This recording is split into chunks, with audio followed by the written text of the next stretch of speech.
Hace unos años, quizás más de 10, pero no muchos más, en estas tierras que habitamos al oriente del río Uruguay, el concepto de maridaje referido al vino era algo acotado, podríamos decir. A que seguro todos sabemos que si es pescado es vino blanco y si es asado es vino tinto. ¿Es así? ¿Es tan así? Bueno, hoy vamos a escuchar hablar de Syrah, de Chardonnay, de Cabernet Sauvignon y el que tiene la camiseta celeste, el Tanat. Bueno, pero para saber más de estos menesteres, fuimos a buscar a quienes saben verdaderamente y además son apasionados del tema. Hoy nos acompañan en la sobremesa. Voy a presentarlos ya así de pique. Saludo en primer lugar a Titina Núñez. ¿Qué tal, Titina? ¿Cómo estás? Muchas gracias. Muy bien, muy contenta. Titina, voy a presentarla. Titina es de la generación 96 de comunicación de la Universidad Católica y es Master in Wine Management y ha realizado además varios cursos en el exterior, en diversas universidades, todas vinculadas a la temática del vino. Publicó en 2008 La cocina uruguaya, que fue como el punto culmine de la revista Placer.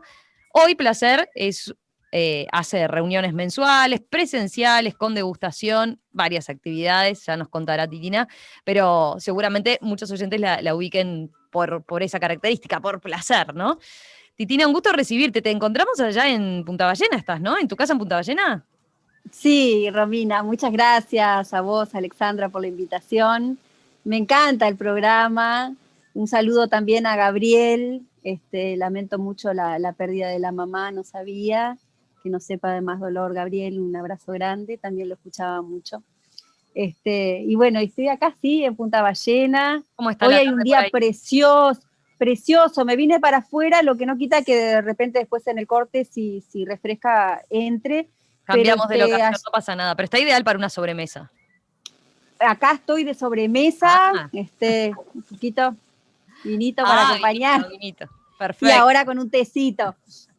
Está divino. Estos días pasados estuvo muy frío, comentábamos con Daniel, muchas heladas, como ya sabíamos que iba a venir, porque estaban los macachines amarillos a tope. Pero hoy está divino, divino para compartir la sobremesa. Bueno, ya que lo presentaste, voy a simplemente a darle entrada y la formalidad del caso. También nos acompaña Daniel Cis, que es enólogo egresado de la Escuela de Vitivinicultura. Es cuarta generación de enólogos, vive y trabaja en Carmelo, vive ahí en un pequeño viñedo familiar, asesora a muchas bodegas de la zona, Campotinto, Fripp, el Legado. Daniel, un gusto saludarte, nos fuimos de un extremo al otro. Sí, ¿qué tal? ¿Cómo andan? La verdad que muy contento de poder participar de la mesa, así que bueno, muy felices y bueno, y el equipo que nos rodea, Titina, Florencia, y bueno, la verdad que fue un lujo, la verdad que muy contento de estar acá. La tarde ahí en Carmelo, ¿cómo está? Bien fría, con una helada, creo que fue la más grande del año, ¿Sí? pero bueno, hace falta para todas las viñas y bueno, y estamos en plena poda, bueno, se siente un poco el frío obviamente, pero bien, bien contentos y bueno, el clima nos está ayudando, así que estamos muy felices por acá. Para seguir ubicándonos ahí cerca de la playa Seré, el ingreso ahí, ese ingreso tan característico que tiene la ciudad de Carmelo con esos árboles, ¿de qué color están a esta altura? Y ya, bueno, el otoño acá es precioso, sea por las entradas de Carmelo, esos árboles, la verdad que te envuelven cuando vas entrando. Y después, bueno, cuando salís de Carmelo a poquitos kilómetros, todo lo que es la periferia, todo lo que es Colonia Estrella, el Cerro de Carmelo, Vos estás más hay sobre una, esa zona, ¿no?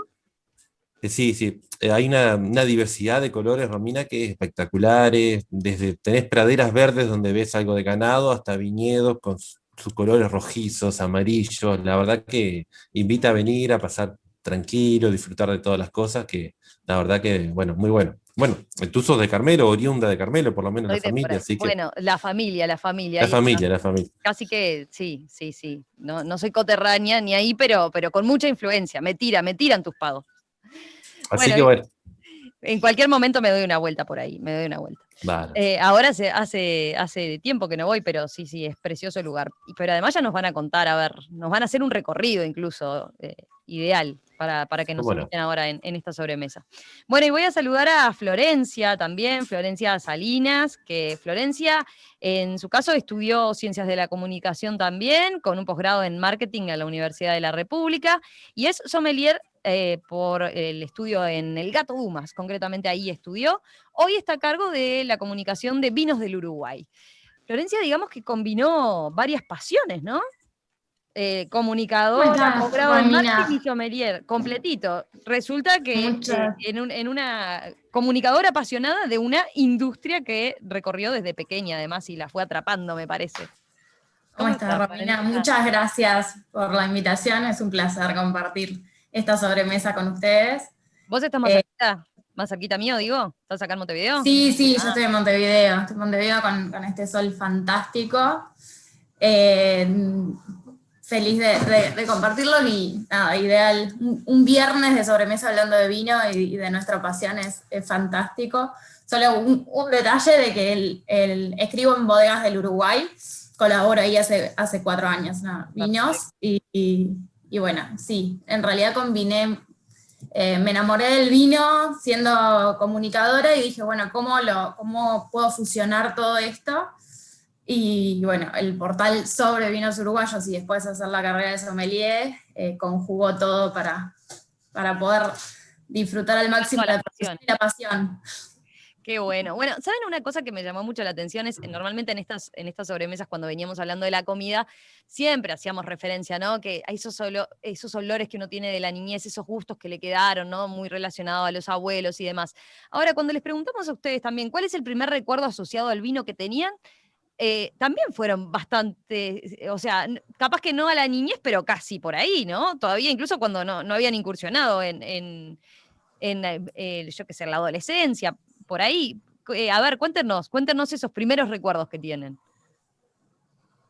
Bueno, yo me acordaba de mi abuela Clotilde, que ella le ponía vino a todo, ¿no? Y de hecho, una cosa que pasó fue que cuando fue muy viejita, ella falleció a los 92 años, cuando tenía 85, tuvo un quebranto de salud y esas cosas de la medicina, el médico le dijo, no tome más vino. Y se vino, empezó a venirse a pique, porque ella decía, a la ensalada de fruta le agrego un chorrito de vino, a la salsa, al tuco, le agrego a todo le agregaba el chorrito de vino. Y en un momento, viste, yo qué sé, ya habían pasado un buen tiempo que estaba sin vino, un día me dice, ¿vos pensás que me hará tan mal no tomar el vino? Le digo, yo creo que no te está haciendo bien. Y empezó a tomar otra vez la copita, y la copita en la noche, y soy otra, decía, soy otra. Recuperó la vitalidad. El vino con todo. Y cuando éramos chicos, hoy ya eso se ve con otros ojos, pero cuando éramos chicos nos ponían un chorrito en el agua los niños, y de hecho tiene una historia eso, que la historia es que lo hacían para potabilizar el agua. Y nosotros tomábamos encantados, porque todos los niños querían tomar lo que tomaban los grandes, es una cosa. Hoy ya no se puede hacer. A mí con mi nieta me censuraron gravemente, ya no. Yo te iba a decir, ya no lo pude hacer. Hoy no sería visto, pero... No es políticamente correcto. Claro, pero en realidad tenía un fin, o sea, muy, muy loable, ¿no? Que era el potabilizar el agua, estaba bien. Claro. Era una no era para dormir, porque todo el mundo decía eso, ¿no? Bueno, cuando estabas muy imbancable te ponían un chorrito de vino para dormir. No era el caso. Capaz también funcionaba. De paso. Tan paso. Claro. En el caso de ustedes, Florencia, Daniel. Yo, mis primeros recuerdos son de no turista, o sea, de recorrer bodegas con mi papá, de chica. Mi papá es muy enófilo, y claro, yo todavía no tenía ni cerca de edad para tomar, pero me encantaba ese mundo, o sea, por ahí tomaba jugo de uva y comía unas empanaditas, pero conocer, ver esos lugares, conocer los personajes, las historias, es como que de a poquito me fui enamorando de todo este universo fantástico de ahí de la mano de papá, y bueno, y así seguí en realidad. Qué bueno. Y Daniel, también asociado en tu caso a la niñez, ¿no?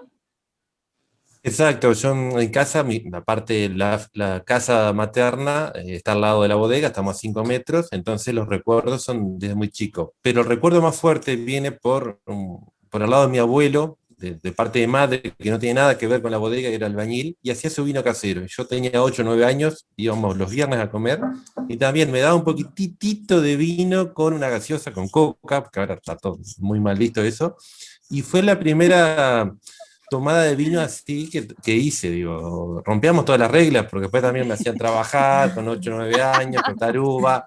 Sí, bueno, si fuera en el día de hoy vamos todos presos, ¿no? Pero también empecé con eso, pero muy poquito, con orden, bueno, siempre con un adulto mayor al lado, y digo, gracias a Dios, ahora por suerte tomo poquito también, me gusta, me encanta el vino, pero fueron los primeros recuerdos, ¿no? Que me marcó muy fuerte. Además, el abuelo hacía vino casero y si no, compraba el vino de su bizarreta. Nada, no le Claro. compraba el vino al suegro, imagínense, se armaba unos relajos ahí que se ponía todo muy tenso.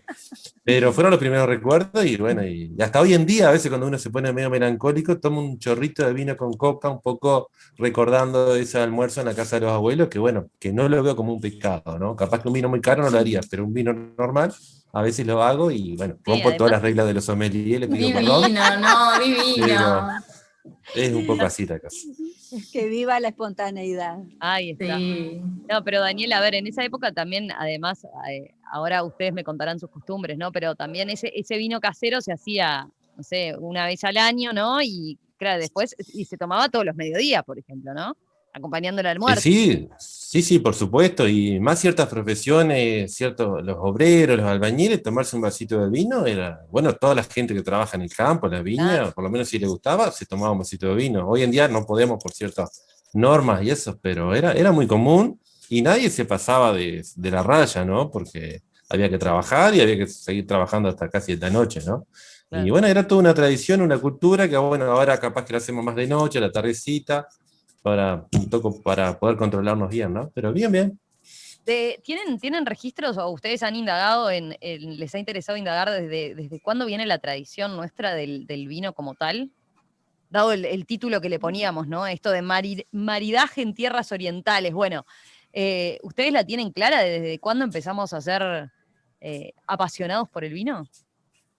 Bueno, Yo creo que desde cero, ¿no? O sea, desde que somos nación, desde que somos Uruguay, desde nuestro origen de inmigrantes, está ahí la cultura del vino, porque vinieron todos esos españoles, esos italianos con sus costumbres y con su pasión hacia el vino.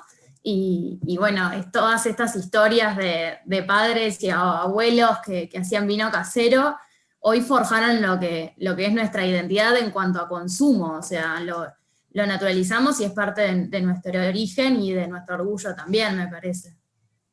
sí, de hecho, bueno, como decía Florencia, los abuelos y los bisabuelos venían con la ramita de olivo y con la ramita de viña, o sea, así como traían sus semillas y tenían su huerto después, los productos de cabecera se los traían o se los traía luego quien viajaba después.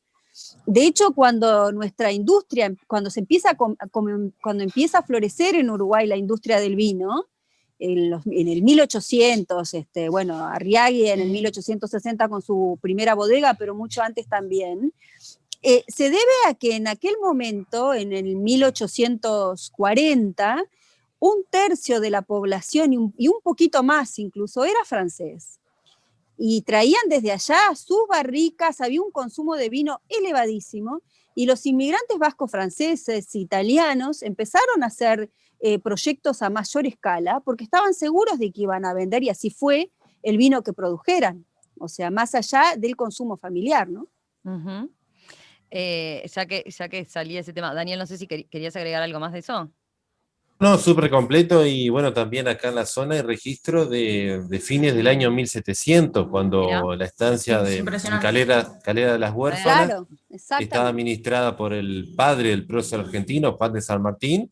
En el censo, en el inventario que hicieron de la estancia, figuraban 1500 plantas y eran 1780, una cosa así. Ya había producción de vino, que en principio era para los jesuitas y después quedó para la estancia, ¿no? Hay muchos registros y el vino, como decía Florencia, de la época, desde que vino un inmigrante se trajo las parras, como decía el Titina, y siempre fue parte nuestra, ¿no? Así que lo tenemos de larga tradición. Lo que les iba a preguntar ahora es, ¿y cuándo, cómo ubicarían y cuándo el último auge, digamos, del vino uruguayo, ¿no? ¿Cuándo empezó a reconvertirse la industria y bueno, y hacer lo que es hoy, ¿no? Que pasó de tener, no sé, ustedes me dirán, pero eran vinos que no teníamos nivel de exportación, ni mucho menos, ¿no? Y hoy los vinos uruguayos compiten al mejor nivel. Esa fecha, ¿cuándo la ubican? ¿Cuándo ubican el último gran salto, el último, así, eslabón, digamos? Sí, el primero o el último, capaz como se lo mire. En los 80 empieza la conversión de la viticultura en Uruguay, y en el año 92 un primer vino uruguayo obtiene una gran medalla de oro a nivel internacional. Estamos hablando de la época moderna, ¿no? Porque nos destacamos también a fines del 1800, ¿no? Ya Pascual Arriague en el 1872 obtiene medallas importantes de oro y de plata en la Exposición Universal de París, y en una exposición muy importante también que había en Buenos Aires.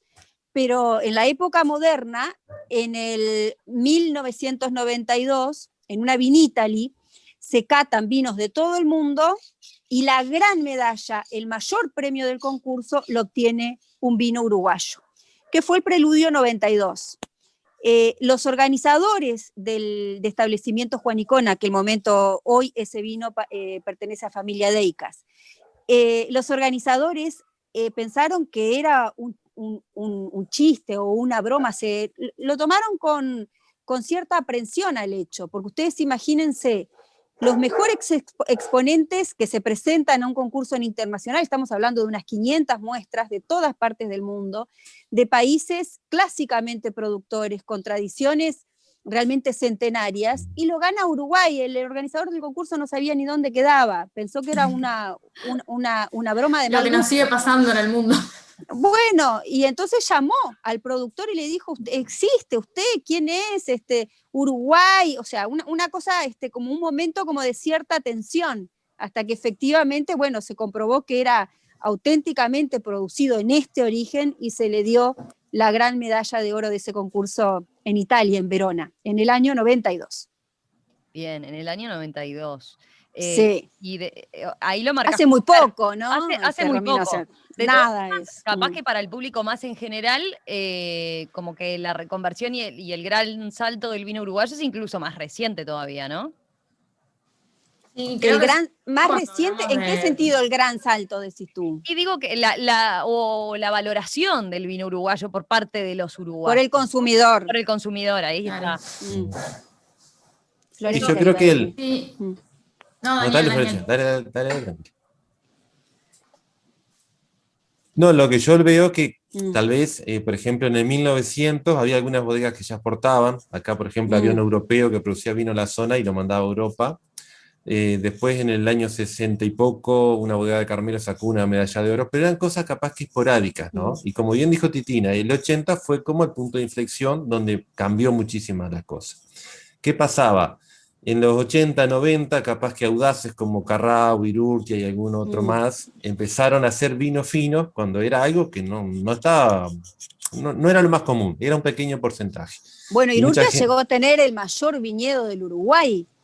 Llegó sí, a tener un viñedo de 500 hectáreas, una cosa que que es impensable en el día de hoy, ¿no? sí. Yo siempre me acuerdo que cuando decían, está Carrado y Irurtia están plantando viñedos franceses o españoles, ¿y por qué están haciendo eso si los otros viñedos de calidad media se vende todo el vino? Pero ellos ya fueron visionarios con esa mentalidad de decir, bueno, vamos a hacer las cosas. Y en el 90, 80, 90 todavía había mucho vino tinto capaz que era muy difícil de tomar. Había que capaz que ayudarlo con algo porque eran un poco que raspaban un poquito, ¿no? Y por eso se vendía mucho vino rosado. Y después, a partir de los 90, ahí, Daniel, te dejaba. Fagar y alguna otra cosa, sí, salías medio peleado, eran medios peleadores. Y después, bueno, se empezó a mejorar, se trajeron las cepas europeas y después también las bodegas se capacitaron muchísimo, porque no solo con una cepa francesa ya estaba todo hecho, ¿no? Y ahí se empezó a mejorar y bueno, y hoy en día hay excelentes vinos en todos niveles, desde un pet de tres, un tetra, hasta los vinos de muy alta gama, ¿no? Florencia, ¿vos querés agregar algo? Sí, no, que a nivel de consumidor también creo que, bueno, después de todas esas experiencias, ¿no? Que tal vez tenían al vino uruguayo en otro lugar posicionado en su mente, digamos, en cuanto a calidad, después de que se reconvirtieron los viñedos, se reconvirtieron las bodegas a nivel tecnológico y de aprendizaje y demás, obviamente los consumidores tuvieron que reaprender sobre el consumo de vino uruguayo, sobre el consumo de vino fino uruguayo, y creo que en los últimos años, en la última década o 2 décadas, se habla mucho más de vino fino uruguayo, se sabe más, entonces también el consumidor se anima a probar y a desarrollar una cultura de consumo de vinos finos locales, y por ahí antes no era tan habitual, o tendían a probar más vinos importados, y me parece que hoy el lugar del vino uruguayo es otro, y es sumamente favorable para toda la industria, y ojalá que sigan por ese camino, ¿no? Ahí supongo que jugó mucho también, bueno, la profesionalización de la industria como tal, que llevó también a las bodegas a verse no solo como un lugar de producción, sino a ser un lugar que se podía recorrer, ¿no? A acercarse, pero también imagino lo que implicó la carrera de sommelier y de enólogo, ¿no? Nosotros tenemos que agradecer mucho a los sommeliers por toda la comunicación que han hecho, porque en la bodega podemos hacer un vino muy rico, pero si no sabemos venderlo, no sabemos transmitirlo, no sabemos llevar a la gente, eso es muy importante. Y nos pasaba que en la década del 90 iba a Ahí, una perdón, Dani, fiesta. hago un paréntesis, capaz que vale la pena hacer la aclaración, ¿no? El sommelier es el que lo comunica, es el que trabaja, digamos, en el restaurante, por ejemplo, aconsejándonos con qué marida bien con qué, ¿no? En tu caso, como enólogo, vos trabajás en la otra parte, en la elaboración. Exacto, exacto. Y lo que te decía era que, por ejemplo, ibas a una fiesta en el 90 y si ponías un vino, era como que era una fiesta medio pelo, más allá que el gusto personal capaz que te encantaba. Sí, si tenías que poner o algo importado, alguna otra cosa, bien como decía Florencia, hubo un cambio en el consumidor muy grande. Y eso hay que agradecer a todos los comunicadores, especialmente a los sommeliers, que han hecho un trabajo tremendo, ¿no? Y siguen haciendo, por suerte. Y también pienso que es algo de ida y vuelta del consumidor, que empieza a recorrer mundo, empieza a viajar, empieza a conocer otros lugares, otras tradiciones, y recorre bodegas, y va a un restaurante, y ve que el consumo del vino es parte de una cultura, o sea, ve que el vino, en Europa concretamente, pero también sucede en el Nuevo Mundo, forma parte del cotidiano, de la cultura, y se anima a más. Y yo creo que siempre es algo de ida y vuelta, de decir, lo que veo también llego a mi tierra, y bueno, y lo pido, y lo puedo valorar, y lo puedo evaluar, ¿no? Vamos a Sí, hacer... Sí, con dale, toda con toda esa vuelta y todo ese ida y vuelta, las bodegas, centrarse también en el consumidor uruguayo, o sea, no saber que el consumidor uruguayo empieza a evolucionar, digamos, en cuanto a su preferencia de vinos, y a pensar en darle una oferta a ellos y generar mayor masividad para estos consumidores, y no pensar en solamente por ahí la exportación, que muchas bodegas de las que hacían vinos finos se centraban también ahí. Entonces me parece que entre idas y vueltas todo ha ido potenciando este consumo y esta preferencia, y por ahí. vamos a hacer, si les parece, una breve pausa y enseguida volvemos porque quiero que me nombren a ver sus vinos predilectos, que me recomienden, por ejemplo, una buena bodega para recorrer, para que me armen capaz que hasta un tour. ¿Qué más? Quiero que hablemos de eso. Si tienen, imagino que están muy con la camiseta puesta de los vinos uruguayos, pero capaz que hay un país que los marca mucho. Enseguida volvemos con eso. Un apunte, a la audiencia les recuerdo que estamos con el WhatsApp abierto esperando comentarios de ustedes. Ya lo conocen, pero por las dudas lo reitero, es 091-525252. Los invito, como siempre, también además a bajarse la app de Radio Mundo 1170, que allí tienen todas las formas de escucharnos en vivo y luego también vernos on demand. Participá de la sobremesa. WhatsApp 091 52 52 52. @Radio Mundo 1170 en Twitter y en Instagram.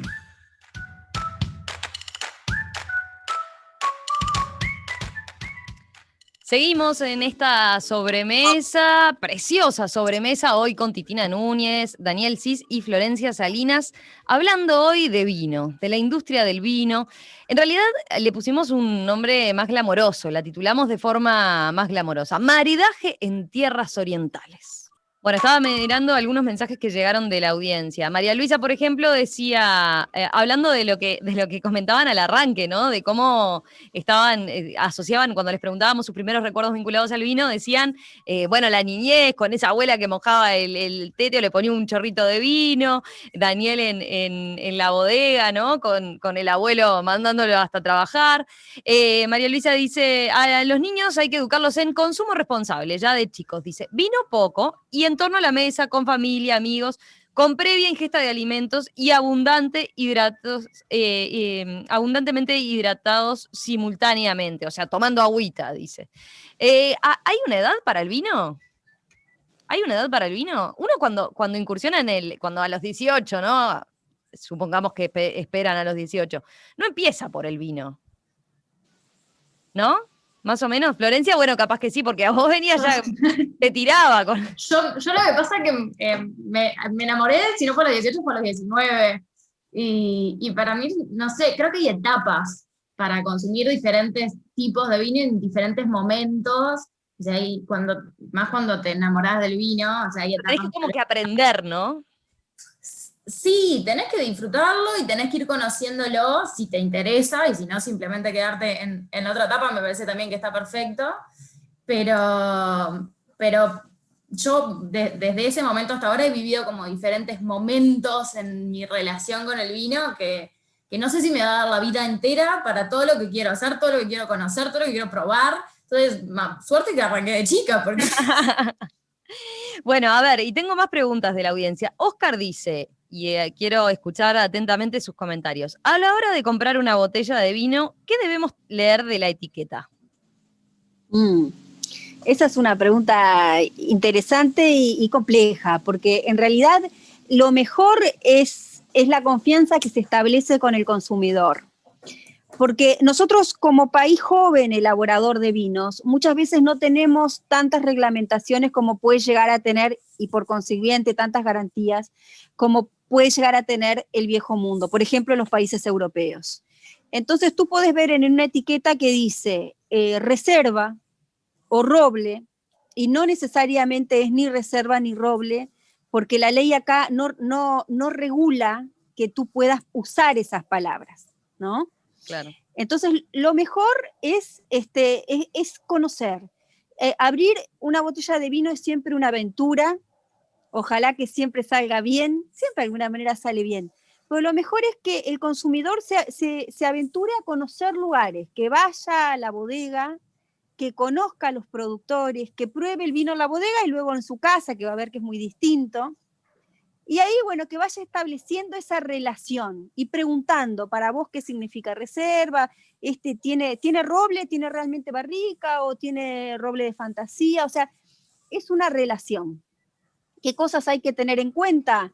Bueno, después están los gustos, ¿no? Y para eso me parece que ese es el tema central de esta sobremesa, el llamado maridaje. A mí no me gusta mucho la palabra, prefiero el acuerdo, ¿no? El acuerdo entre ese vino y ese plato de comida, y eso es tan amplio y tan infinito que sería imposible dar una única respuesta. Cuando la gente te pregunta, bueno, ¿cuál es tu vino favorito? ¿Cuál es tu vino favorito? ¿Para qué? ¿Qué vas a comer? ¿Con quién lo vas a comer? ¿Es verano? ¿Es invierno? ¿Estás de vacaciones? ¿Estás trabajando? O sea, son muchos parámetros a tener en cuenta. ¿Cuál es la ocasión? Y ahí empezamos a hilar fino y a jugar, ¿no? Y eso es maravilloso. Sí, tal cual, coincido plenamente porque uno, primero está ese conocimiento con la bodega, que si uno lo puede tener, es muy fluido, el consumidor visita, conoce, aprende y bueno, todo eso. Y después, bueno, está decir, bueno, fui a la góndola, hay 300 etiquetas y me las jugué. Es decir, bueno, capaz que conozco la bodega, capaz que no, tal vez te llamó la atención la etiqueta en sí y por eso compraste. Después también hay que tener cuidado hasta qué valor pago o quiero pagar, si es realmente ese valor es solo del vino o también es el prestigio de la bodega, una partida limitada. Hay mucho. Como dice Titina, depende de la ocasión, el momento, la estación del año, todo eso cambia y muchísimo. Entonces, a veces es muy difícil recomendar un vino, a no ser que haya una interacción Ahí están abriendo buena. paraguas porque hay el top 3, por ejemplo. Sí, claro. Exacto, sí. Hay que agarrarse por las dudas. No, pero a ver, pienso, más allá de obviamente de lo que creció la industria y con eso vinculado a la cultura del vino, ¿no? Ya ese disfrutar, esas cosas asociadas.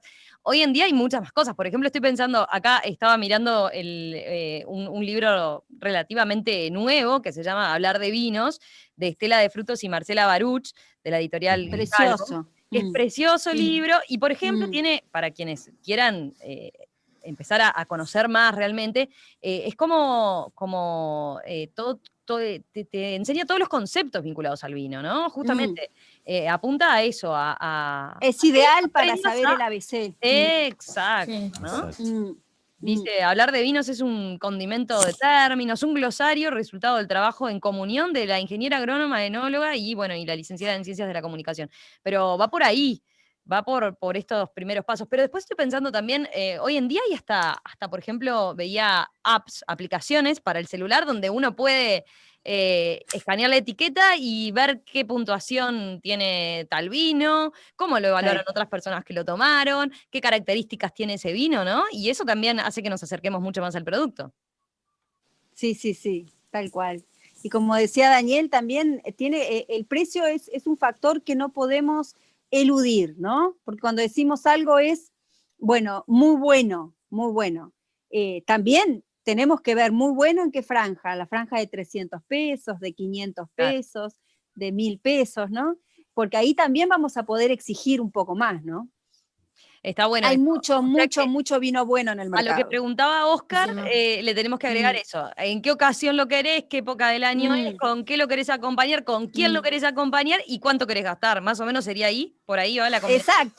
Exacto. ¿Sí? A ver, nos podemos exponer a que pregunten, a que den cosas concretas. Bueno, a ver, tengo tal comida, tal día, voy a estar con para hoy tal. de noche, para el partido de Uruguay, por Claro. ejemplo. A ver. Oh, para el partido de Uruguay. Bueno, ¿qué van a comer en el partido de Uruguay?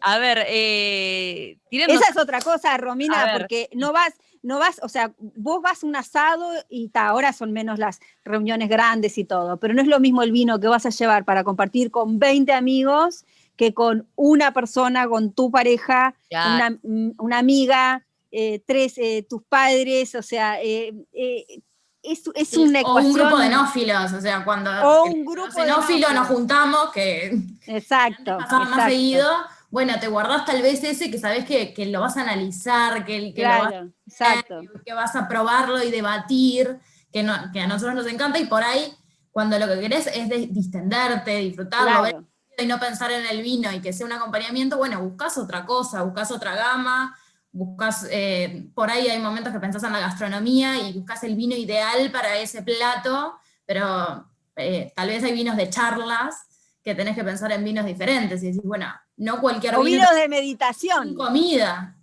Vinos de meditación, vinos de charla. Me encantó esta categorización que estamos haciendo. Daniel, ¿qué ibas a decir? No, y si el vino está muy bueno, hay que esconderlo. Porque si te cae toda la barra de amigos, te lo toman un segundo y cuando quieres repetir la copa, ¡ay, se acabó! Yo cuando vienen los amigos pongo los vinos más jodidos y digo, bueno, tomen eso y lo otro lo guardo para tomar. Es mentira, siempre vino bueno lo de Daniel. Una vez me tomaron todos los vinos caros y me quedé... No tengo mucha cava, tengo 3 o 4 botellas, me tomaron todo, me quería matar después. ¿No? Pasamos bárbaro. Bueno, eso es lo importante, la charla que se da en torno al vino, ¿no? Mirá, María Luisa manda saludos también para tus pagos. Dice que Carmelo destaca. Daniel. Carmelo es increíble. Es maravilloso. Contanos un poco más, cuéntanos, Titina por lo visto lo tiene muy recorrida también, Florencia vos debés haber ido unas cuantas veces también, pero está la ruta del vino, ¿no? En Carmelo, capaz que son, ¿cómo evaluás el grado de comunicación que tiene ese proyecto como tal y esa comunión que hay entre varias de las bodegas de la zona justamente para venderse? Es que están haciendo un gran trabajo. Carmelo a mí me parece Carmelo tiene, para empezar, tiene una historia, ¿no? Como decía hoy Daniel, o sea, la familia Irurtia y su Bizarreta y bueno, tu misma familia, Daniel, están ahí hace cuántos años, o sea, realmente tiene una historia sólida. Pero luego están haciendo un gran trabajo de comunicación.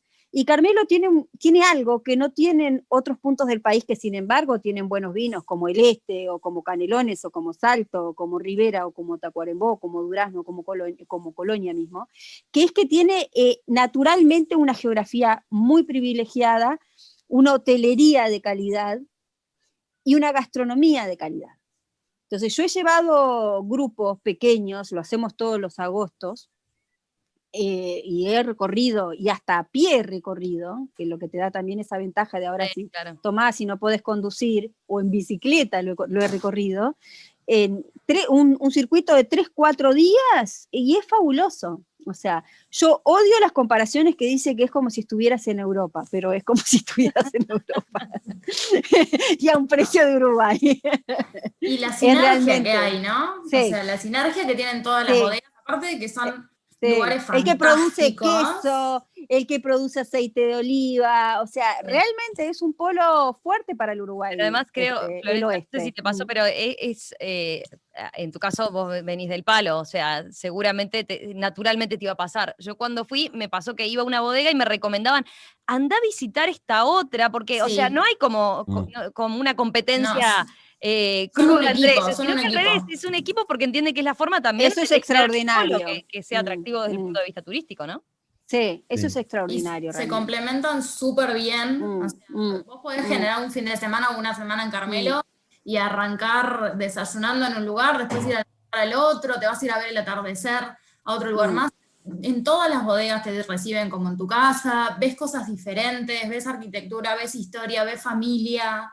Realmente es un lugar súper recomendable para ir a pasar y disfrutar del enoturismo y de las bodegas, que cualquiera de ellas son hermosas, son complementarias. Y, Bueno, yo la primera vez que fui a Campo Tinto aluciné que había vinos del Legado, de Almacén de la Capilla, Sí, o sea, de son las más. bodegas vecinas, o sea, es por ahí, es increíble. Sí. Bueno, No es La verdad usual que en Uruguay. locatario, a ver, La verdad que, bueno, uno que primero me Nos pone llenamos de flores. súper contento que lo vean así. Y bueno, de hace años que se viene trabajando en conjunto, capaz que antes no se veía tanto. Y bueno, sí, hay una unión, se trabaja en conjunto. Nos pasa a veces que la ventaja que uno en una bicicleta, como dijo Titina, te recorres 4 o 5 bodegas en un ratito, que en otro lugar es muy difícil a veces hacerlo. No hay tránsito, vas por caminitos internos, que está muy bueno eso. Después sí, nos ha pasado que hay, por ejemplo, huéspedes de Campo Tinto, van al legado, se toman algo de más, no pueden subirse a la bicicleta, y Beri, que es el dueño del legado, los sube arriba de la camioneta, los tira hacia arriba de la caja, huésped de bicicleta, y los deja pasada en el hotel. Te pasan a otro lado y te cierran, te sacan de la bodega y bueno, arreglate como pueda. Hay todo eso y se ve y la gente lo siente y lo vive. Y bueno, y en Carmelo hay personajes también que más allá que los vinos podrán estar ricos o no, la gente viene, pasa lindo, son degustaciones bien desestresadas, igual estás 4 horas degustando un vino, en algunos lugares podés estar bañándote en la piscina, tomando el vino, en otros hay unos chivos que se te suben arriba, te sacan fotos, hay muchas cosas que está realmente bueno, pasás lindo y bueno, como que te Y aflojas se un come poco muy bien. y se se come come bien, rico. ¿no? Y es algo que no pasa en otros países aparte, porque es una magia que tenemos en Uruguay y que tienen las bodegas de Uruguay de poder generar todos esos espacios distendidos de primera mano. O sea, en otros países, obviamente hay países que tienen desarrolladísimo la parte naturística, pero tenés un horario, tenés una cata, tenés medidas y chau, pasá a comprar el vino y pasó la media hora o la hora y media o las 5 horas que te tocaban y adiós. Y acá eso no existe, o sea, hay un nivel de descontracturar y disfrutar el lugar, el ambiente, las personas, las charlas, que para mí es hiper valioso y que en Carmelo particularmente se da en todas las bodegas. Es súper especial. ¿Se combina con qué se combina? ¿Con buen queso, por ejemplo? Sí, Sí. un saludo a Manuel Silveira que está produciendo unos quesos espectaculares. Los quesos de Narbona, los otros días me decía el embajador de Suiza que le compra a Narbona el queso para la raclette. Decía, es como Suiza, o sea, bueno, ni que hablar toda la colonia de suizos que hay en Colonia, por eso digo, productores de miel, de aceite de oliva, realmente es una belleza, de chocolates, es una belleza, de dulces. Bueno, si salimos de Colonia y nos venimos más para cerca de la capital acá, para recorridas capaz más del día nomás, ¿no? Sí, ¿Qué bodega recomiendan? Bouza, sin duda, Muy bueno. sí. Está muy cerquita, está a 20 minutos de la ciudad vieja, se come como los dioses ahí, siempre está todo bien hecho, tiene un entorno maravilloso, y la verdad es que los vinos de Bouza, bueno, cuando hablábamos hoy de los premios, a ver, Bouza ganó el Mundial de Merlot en Francia, o sea, es la cuna del Merlot, o sea, y lo ganó un uruguayo, con un vino que producen en Pan de Azúcar, que venden ahí en la bodega de Montevideo. Montevideo. Es Por una ejemplo, belleza realmente. Espinoglio también es una bodega hermosa. Espinoglio, Casa Grande. Cerca, que te puedes ir en Uber. Ajá. Sí, señora. Y tiene una cava increíble. Y un parque maravilloso. Son fotos increíbles, un restaurante espectacular. También te podés relajar entre las viñas y también es divino. Y Juanico ya está un poquito más lejos y es con reserva, pero está cocinando Mechi Deikas ahí, que cocina también como los dioses. Precioso. Espectacular. Pisorno también tiene actividades. Pisorno y tiene hotelería. Ahí te podés quedar aparte. Entonces ahí podés quedar, podés asegurar la quedada. Está cerca, pero por ahí demoras un ratito y es como que estuvieras viajando, tal cual. Tipo, un fin de semana, son 40 minutos de Montevideo. A nada. Y después, y no sé, a ver que andamos por el este, Titina, más sobre tus pagos. Bueno, acá es la gloria, ¿no? Yo estoy muy cerca de Alto de la Ballena, que es uno de los terruños que más me gustan. Hay que saber que cuando uno habla de vino también habla de agua, porque las plantas, toda la vida que tienen y todo lo que se nutren no solo viene del sol y del suelo, sino también de la calidad del agua. Y acá hay una calidad de agua extraordinaria. Yo estoy fascinada de poder tomar el agua de la canilla y que tenga esa nota, ¿no?, dulce, que sea el agua que tuvimos siempre, ¿no? Porque la verdad se ha dicho que la baja calidad del agua que tomamos en Montevideo es dura de tomar, es agresiva, es reciente, no tiene 10 años que estamos tomando, ustedes lo recordarán tanto como yo, cuando ese viraje que hubo en un verano, que bueno, que el agua empezó a salir mal, y luego salió tan clorada. Bueno, esto acá es completamente lo opuesto. Alto de la Ballena es un terruño para mí de excepción. Bueno, luego está Garzón, ¿no? Ya más para el lado de Pueblo Garzón, que también es una belleza, con una gastronomía realmente increíble, con un lugar para ir y recorrer y pasear que es de primer nivel mundial, los vinos realmente también de gran estilo. José Ignacio también. José Ignacio, hay con mucha cosa. Con todo el arte que tiene y las esculturas. Cerro del Toro, la arquitectura. frente al océano. Cerro del Toro en Piriápolis, con esa terraza que está exactamente a 2 kilómetros del océano Atlántico, con una impronta de vinos que están siendo... Viña Edén en Pueblo Edén. Viña Edén es fantástico, esos lugares con vista, con gastronomía. Y mucha cosa nueva, ¿no? Sierra Oriental, bueno, Sierra Oriental ya tiene unos años, cerca de José Ignacio, pero la bodega oceánica, Las Garzas, este proyecto nuevo, hay mucha cosa que se viene desarrollando mucho también en el este del país. Sí. Bueno, el tema con el este son las distancias, pero como para nosotros nos ponemos majaderos con la distancia porque somos necesitamos contratar un ómnibus o un pero es nada, vos en cualquier lugar del mundo decís tengo que hacer 200 kilómetros y es una nada, o sea, tenemos que lanzarnos más a decir son 2 horas para venir, 2 horas para ir. A la vuelta te venís durmiendo porque te tomaste unos vinitos en el ómnibus o en el... Claro. Esa sobremesa es durmiendo. Esta sobremesa es durmiendo. Acá tengo algunos mensajes. Raúl dice, bueno, Viña Edén, que la comentaban recién, bodega visitable con arquitectura premiada, gran proyecto de Fabio Acerta. Después, bodega Garzón es estar de viaje, sí, es de clase mundial, es de las bodegas más nuevas, ¿no? Sí. Romina, y Viña Edén tiene una instalación sonora y de imagen con una técnica que se llama mapping, que ha hecho Marcelo Vidal, que es un artista uruguayo que ha ganado certámenes en Berlín. O sea, también es de primer orden. Bajás a esa cava y te proyectan todo lo que fue la prehistoria de esas piedras. Hay que saber que nosotros estamos parados sobre uno de los territorios más antiguos del mundo. Tiene millones de años este territorio, o sea, estas conformaciones geológicas. Estaba mirando, dice Raúl, por ejemplo, que dice habitualmente almorzamos con agua, hoy no, provocaron un cambio, estamos almorzando con copa de vino y escuchándolos. Ah, qué lindo, saludos. Qué bueno. Hugo dice, Hugo que nos escribe desde Rivera, dice, estoy cerca de la bodega Carrau. Hugo de Rivera, Claro. cerca Sí, de la sí, bodega sí. Carrau, Sí. produce belleza. excelentes vinos de guarda. He ido a Sí, algunas señor. degustaciones ahí, por ejemplo. Sí, bueno, los Carrau son pioneros en todo lo que es el desarrollo de las levaduras nativas, que es hacer el vino con la Ahí está, esencia, sí.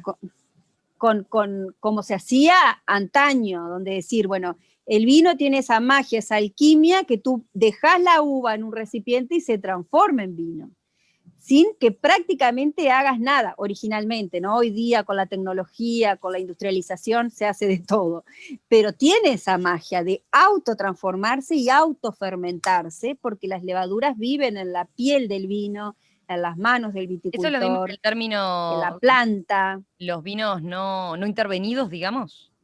Bueno, claro, los vinos no Parte de- intervenidos sí. Parte de, tienen, la idea es que no tengan la menor mano del hombre posible, ¿no? Siempre, por suerte, tienen la mano del hombre, pero la menor.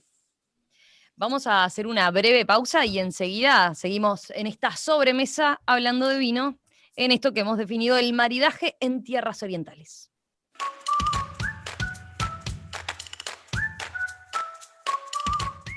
Qué linda que está esta sobremesa, ¿eh? Esta sobremesa en la que estamos con personas que conocen mucho del vino, del mundo de los vinos. Además, apasionados, como habrán visto, ¿no? Por esto a lo que se dedican. Florencia Salinas, Daniel Cis y Titina Núñez. Te hablamos toda la tarde, Algunos toda la mensajes, noche, a ver, Romina. ya que ustedes están cautos con jugársela con un vino, dice Washington, por ejemplo, de Jardines, dice, esta sobremesa es espectacular, todo lo que siempre tiene que ver con vinos es imperdible, recomiendo el rosado de Spinoglio. Después, otro, Wilde, dice, abrazo desde Colonia del Sacramento, tomando un tanat con una polenta rellena, gran sobremesa. Ay, qué también. rico. Buena Perfecta, conversación. tanat polenta, perfecto. Daniel, ¿qué tiene que Mejor ver? imposible. A ver, oye, en la elaboración de un buen vino, como enólogo, en la elaboración de un buen vino, ¿qué es lo que tenés en cuenta? No, Hablamos de nosotros la partimos. barrica, de la vid, a ver, ¿a qué apuestan?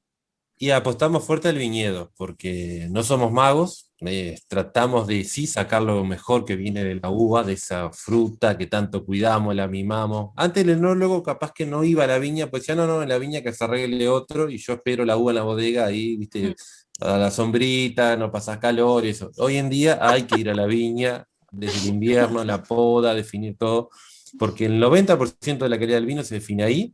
Después, bueno, sí, le podemos sumar técnica de elaboración, sea de mínima intervención o bueno, o buscándole la vuelta a ver qué se puede hacer, hasta pasar por barricas, bueno, crianza en botellas, bueno, millones de cosas, pero el fuerte nuestro hoy en día es la viña, ¿no? Y bueno, y tener muy buena comunicación y escuchar mucho qué es lo que la gente quiere, porque si uno capaz que es medio cerradito y dice, bueno, hago el vino que me gusta a mí, me lo tomo yo solo y no se lo vendo a nadie y mañana me sacan de la bodega. Pero hay que muchas variables, pero partimos del viñedo en base, ¿no? Bien, perfecto. Y Florencia, ya que Daniel comentaba eso, vos qué es lo que comunicás del vino? ¿Por dónde elegís comunicar? Para mí lo importante es, primero hay un componente a nivel sensorial que es el equilibrio, que creo que es lo que se busca en los diferentes tipos de vino, más allá del estilo que se haga, es muy importante. Y lo segundo es lo mismo que pasa con la comida rica. O sea, ir y querer tomar más, ir y querer comer más, ¿viste? Cuando decís, bueno, no me como otro plato, pero solamente porque me tengo que controlar. Bueno, con el vino lo mismo. Fantástico esos vinos que por ahí los podés disfrutar de alguna manera controladamente, pero para mí el vino que la persona quiere tomarse otra copa, seguir disfrutándolo, seguir tomando, ese es el vino bueno, en diferentes escalas, en diferentes contextos, por supuesto, pero el vino está hecho para eso, para tomarlo, para disfrutarlo, para que acompañe bien las comidas, y eso es lo principal cuando hablamos de calidad, que obviamente tiene que ver con percepciones y con otra cantidad de aspectos, pero si tiene barrica o no, si es de un año o no, si es de una cepa o no, todo eso va a ser relativo. Lo importante es ese momento de disfrute. Estaba mirando, tengo más preguntas de la audiencia. A ver, Hugo pregunta, ¿por qué el Tanat carece de aroma o casi no lo percibís? Bueno, hay uno de los descriptores del Tanat, ¿no? La violeta, que tenés que tener en una condición para poder apreciar. No todos olemos la violeta, que es un compuesto que es la beta-ionona, que está en ese vino, no todos lo olemos. El Tanat, como dice el escucha, es austero, pero tiene muchos aromas. No es de las variedades tintas más aromáticas, pero tiene muchos aromas. Y también es importante saber que el vino tiene la cualidad de que lo podamos apreciar en distintas fases. No es solo la nariz, no es solo la boca, ¿sí? También está la textura, también está el acompañamiento. Pero al Tanat lo que tenemos que hacer es darle un poquito de tiempo en general, sobre todo si ya tiene ciertos añitos, si ya tiene una crianza. Lo servimos en una copa. En la primera vez en que lo servimos, hacemos la primera olfacción, no movemos la copa, después hacemos la segunda, Bien. y ahí vamos a notar la diferencia. Ven cómo Titina está mostrándonos cómo hay que sentir el aroma, cómo hay que agitarlo, ¿no? Todos los pasos. Ahí está. Y después en la tercera lo volvemos a sentir. Y lo que yo hoy decía un poco en broma, pero es cierto, los vinos de meditación, que yo les llamo, que ya son los vinos más viejitos, a mí me gustan, ya cuando tienen, sobre todo el Tanat, ¿no? 10 años, 15 años, y tengo la suerte de tener uno de 20 años, que siempre voy guardando alguna botellita acá en casa, siempre hay botellitas viejas. Bueno, ahí ya es otra película y, como decía hoy Florencia, podemos pasar en esas veladas de 2, 3, 4 horas y el vino va a ir cambiando. Así como va cambiando la botella año a año, porque es un ser vivo, Mirá. va a ir cambiando a lo largo del tiempo después de que lo abrí. Y eso es una belleza. Por eso a mí no soy muy partidaria del decanter. Me gusta servirlo en la copita y ver bien cómo él va cambiando, cómo voy cambiando yo con él, cómo vamos cambiando los tres con la comida. Es interesante ese juego. Florencia y Daniel, temperatura. ¿Cuánto incide? ¿Y a qué temperatura Muchísimo. es la ideal? A ver. Incide muchísimo. Depende obviamente de qué tipo de vino estamos hablando, si es blanco, rosado o tinto, pero si vamos al tinto, que por ahí es el que puede generar más debate, porque el blanco, para mí son lineamientos básicos. Blanco, frío. No hay duda. No hay duda. Y el tinto, cuando se habla de temperatura ambiente, es temperatura ambiente de invierno, de muy invierno. De 15 grados. O sea, porque si no, después terminamos tomando vino caliente y hay determinados descriptores del vino que la temperatura les afecta. Entonces, no estemos con el termómetro, no es necesario, a no ser cuando queremos hacer un análisis sensorial objetivo de una cata de un vino. Cuando vamos a tomar y disfrutar no es necesario, pero sí contemplemos que es mejor que esté fresco y que suba algún gradito en el momento cuando se sirve, y no que esté caliente. Por favor, eso nunca, vino caliente no. Salvo la noche de San Juan. Claro, salvo ahora con la noche de San Juan. Claro. Daniel, tengo otra pregunta para vos. Si estás de acuerdo con Florencia, a menos que se arme debate con la temperatura, si estás de acuerdo con Florencia, paso una impecable para vos. Explicación. ¿Cómo se debe guardar un vino? Pregunta Oscar. ¿Cuál es la mejor forma? Sí, bueno, lo ideal, si es un vino, una botella que no se ha abierto, acostado, que el vino moje siempre el corcho, que tenga cierta humedad, y después lo más fresco posible, no que esté helado tampoco, pero que sea un lugar con poca luz, y a veces si no tiene, habría que buscarle, pero no nunca arriba del horno, como hay gente que lo deja al rayo del sol, que ve. Al lado de la parrillada. Vas a un bar y está el vino al lado de la parrilla, que eso está destrozado, pobre vino. Y después, bueno, a veces Sí. la gente le pregunta, cuando está abierto, decís, bueno, ¿cómo lo guardo? No, mirá, llama al vecino, llama a un amigo, bueno, Y dentro de la terminalo. burbuja y termínenlo. Bien. Eso complica, por ejemplo, si querés abrir un vino, capaz a veces no sé, bueno, el fin de semana, está, pero entre semana o eso que decíamos, en un almuerzo, Mirá, hay unas es más bombitas complicado. que Sí. salen 300 pesos, las compras en cualquier vinería, en cualquier tienda, saldrán 300 pesos y le pones la bombita, le sacás el aire y lo podés tomar perfectamente a la semana y está perfecto. Sí. Y a la semana Y no siguiente con también. con el corcho 2, También. 3 días aguanta. Sí, sí, totalmente. Bien, bien. ¿Qué problema? Cuando se rompe el corcho, ¿eso quiere decir que ya está mal el vino? ¿Qué problema hay detrás de eso? ¿O No, es no que necesariamente. le pifié con abrirlo? Tocaste un No, tema no. álgido, vamos a ¿Da hacer de para cuenta otra sobremesa? que Daniel no está, pero en Uruguay los bodegueros amarretean mucho con el corcho, vemos mucho corcho muy malo y entonces muchas veces el vino amerita otra calidad de corcho. O la tapa rosca, no todos los vinos necesitan un corcho, la tapa rosca Bueno. es perfecta para los vinos jóvenes. Sí, pero está Igual esta en idea, general, ¿no? O sea, en general no tendés, uno tiende al corcho y eso es lo asocia con buena calidad. El vino de rosca no. Creo que ha ido cambiando, ¿no? No. sí, Hay, pero hay que no. educarse de que banca muy bien. Incluso hay determinados Sí, estilos claro. de vino que es mejor que tenga Mejor. tapa que tenga corcho, porque el corcho genera una microoxigenación en el tiempo y una evolución, pero hay vinos que lo que queremos es que eso no se dé, o sea, necesitamos justamente que se mantenga tal cual el momento del embotellado y la tapa rosca es ideal para eso, o sea, todos los blancos y demás, no hay que tenerle miedo a la tapa rosca. Bien.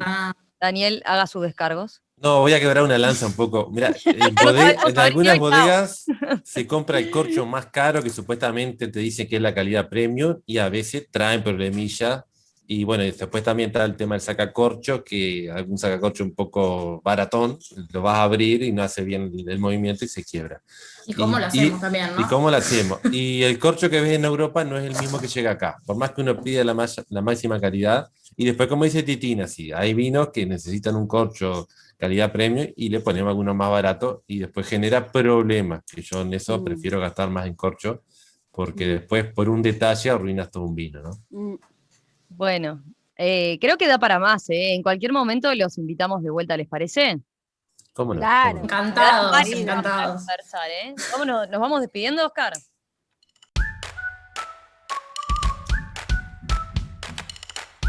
Preciosa esta sobremesa, ¿eh? Este maridaje en tierras orientales, ¿Te digamos. dimos ganas de tomar vino, Romina?